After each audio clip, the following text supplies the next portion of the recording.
All right, so we finished up those two 2-inch sections. Now I've got two lines that are just 1 inch wide. So 1 inch wide is a great little size for a lot of sashings in between blocks sometimes, and it can be so small, it's like, okay, what do I do with it? And it can be very easy to like over quilt it or under quilt it. People will think, I'll just put, stitch in the ditch. And stitching in the ditch, that's great. And it's a really good structure for your quilt, but maybe you want something in here. So we're going to do a super, super, super easy design. This is great for beginners. And I know it doesn't look like much at the moment. I'll move my hands. Now trust me, it's going to look better here in a minute. This is a very forgiving design.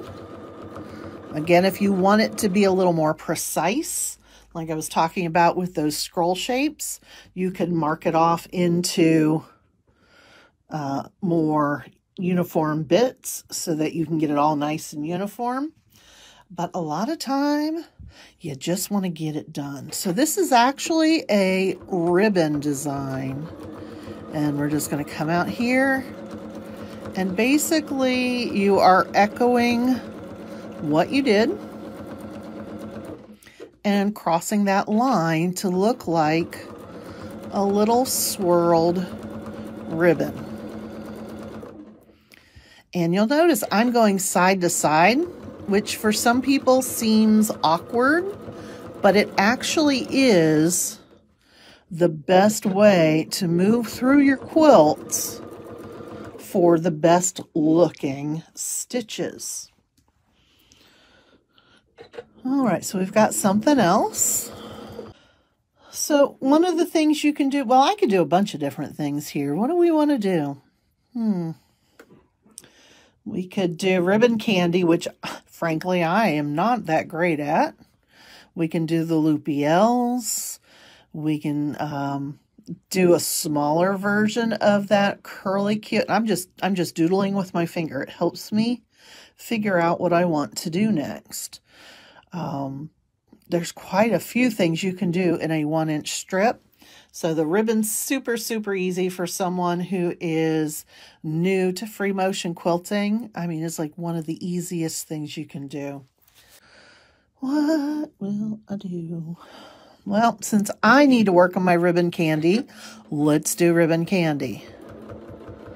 So ribbon candy,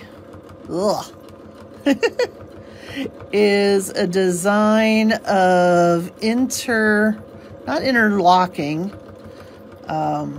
nesting kind of teardrop shapes.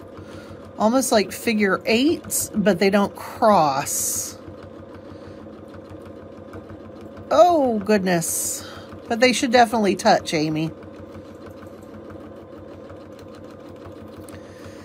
But it's very natural for us, if something is hard for us to do, to avoid doing it. And yet the only way you get better at something is if you practice. And for me, a lot of times getting better at a design is spending more time getting into the flow of making that design. So it's a little hit or miss right now. But again, the only way I will get better is if I practice it. Now this is definitely a more dense design for a 1-inch strip. And it is not very forgiving with a contrasting color thread. But with a matching thread, even if it's not perfect, it can really give you some good texture to your quilt.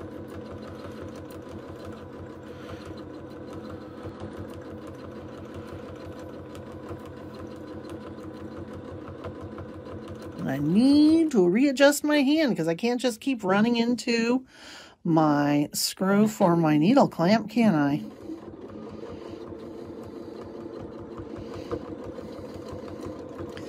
So I talk about when I'm teaching free motion quilting about visualizing something in your head to help you make the right shape.